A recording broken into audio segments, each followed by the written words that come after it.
Well, in terms of harvest, 2019 was a pretty good year. I think the growers will attest to the fact that we had some really good weather, produced some really excellent grapes. And in terms of the growing season, I don't think we could have asked for anything better. We got plenty of rain in the wintertime.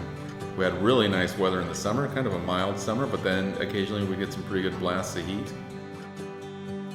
It was a nice vintage in general because it allowed us to work at a really nice pace. We didn't have any kind of exaggerated weather. So, we were able to pick the Pinot when we needed to pick the Pinot, ferment it, get that done. It made for a pretty nice pace at the winery. Of course, it was the first season for us at the winery, so there were a lot of learning that we needed to do, but we found that the system that we came up with to deliver the fruit to the tanks is very effective. So we go from the picking bin into the conveyor, and from the conveyor we go into the destemmer. I want to have the grapes as whole, berry as possible into the tank, and for all the wines that we make. That allows me to control the fermentation a little bit more and control the release of the juice.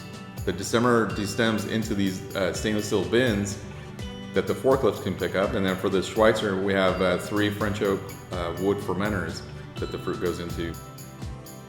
We're tasting the whole time, several times a day, and making spot decisions, which is one of the nice things about the way that we have the winery set up and having our own winery is that we can make these spot decisions to say, wow, this is incredible. It's really getting extracted. There's a lot of structure. I'm going to back off a little bit of my extraction techniques and just kind of write it out a little bit.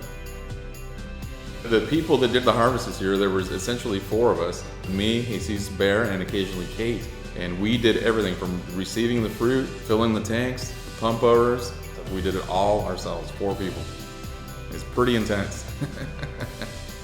But very rewarding at the same time, because now, having gone through it for a season, we know next year what the needs are. And of course, every year is slightly different, but we have a pretty good grasp on how we're going to operate, having done it now once, and we'll know what the needs may be next year.